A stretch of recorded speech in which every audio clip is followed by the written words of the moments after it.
Hey, top Realized Math Industry, and we are gonna take a look at light and waves.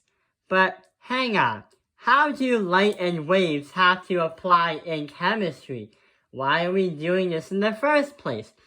Well, the reason why we're learning about this is because it can help us analyze and help us understand how electrons react with light, but also how things are made up of. We get to analyze its properties, like molecules, atoms, cells, name it. So, we probably understand what light is. Yes, this kind of light right over here. And the other part is, we could also understand is what a wave is. But what if I told you that there are different kinds of light and different kinds of frequencies in these waves? So let's get started. So over here, we have a chart. We have radio, microwave, infrared, visible, ultraviolet, X-rays, and gamma rays. What this chart is talking about is telling you by the amounts of radiation and the amounts of power that light has, this measures how much power it has. So what it's telling is if I go to the left, you'll see something very big, but not very, frequent.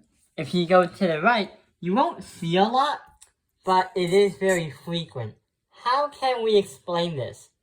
Well, when we talk about radio waves, microwaves, and infrared waves, radio waves are the largest kind of waves that we have on Earth.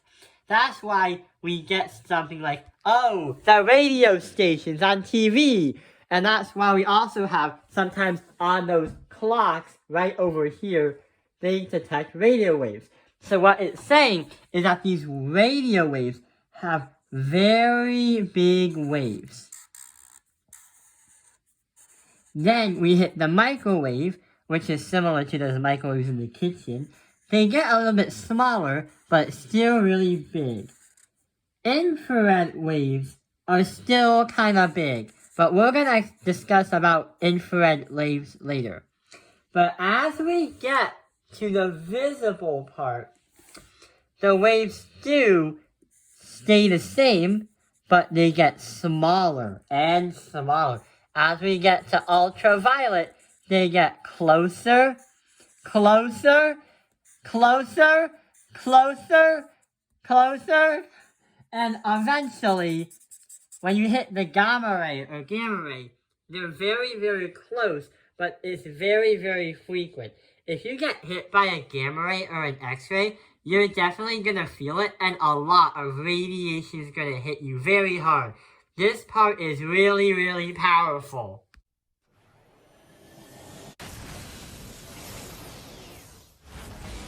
Get in there and provide backup.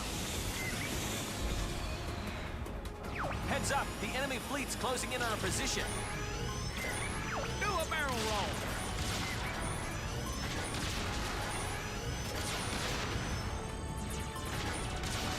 They're targeting the Cornerian fleet.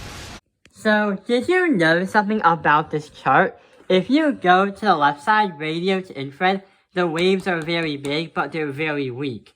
If you go to visible to gamma ray, the waves go from very weak to medium to very powerful. Another way we can understand this is understanding what color these waves have. The reason why we see color on Earth, like my room is painted blue, that sign is painted red, that clothing is blue, that Beyblade part's green, that box is orange. The reason why we do or have those or see those is because light reflects from the sun and also reflects from this. And all the colors except that color absorbs it. Like all the colors except orange is absorbing. Orange is the thing that's being reflected off, which is going into your eyes. And that's why you see it, because the reflected color goes into your eyes. going back to waves, you can't really see anything that talks about them. But if we go to radio all the way to infrared, you can't see anything. But as you get to infrared waves, what it's saying is you are going to see some red. Also, it goes from all the colors of the rainbow. Orange,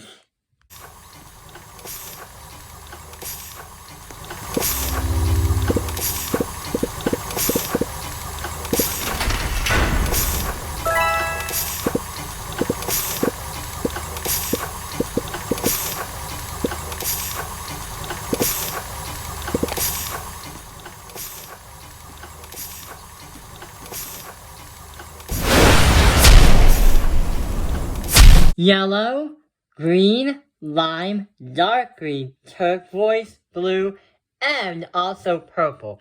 So these are the visible colors that we can see, and also the visible, we can't see waves because they're very, very tiny, but you can see the color reflecting off of them.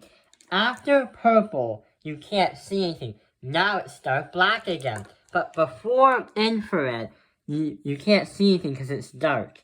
And red is the first color you see if you go from here to here. After purple, everything is dark again. So now you can't see anything.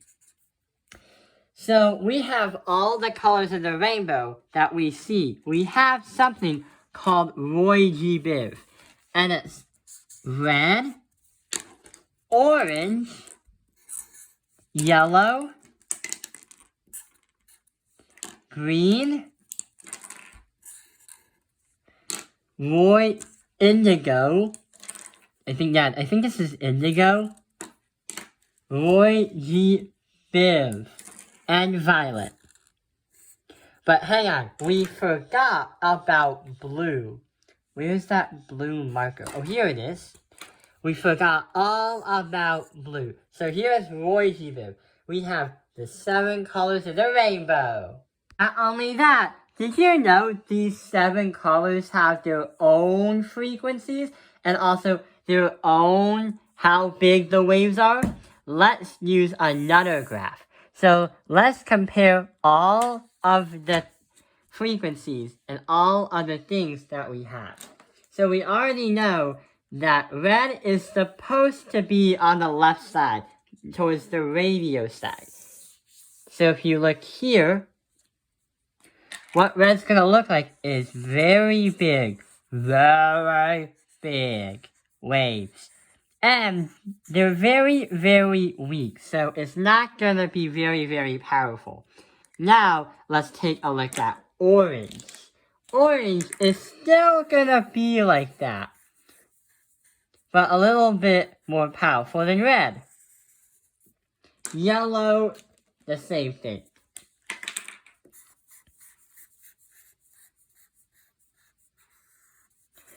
Alright, let's fast forward. We all understand the waves red, orange, yellow, and green are going to have large waves, but very low frequencies. But also, if you look at the bottom, we can see that turquoise, blue, indigo, or violet is going to have very small waves, but its power is really, really strong. But how can we clearly identify and analyze waves? We've used the word wavelength, and we also use the word frequency. Well, that's the next part of what we're going to look at. So,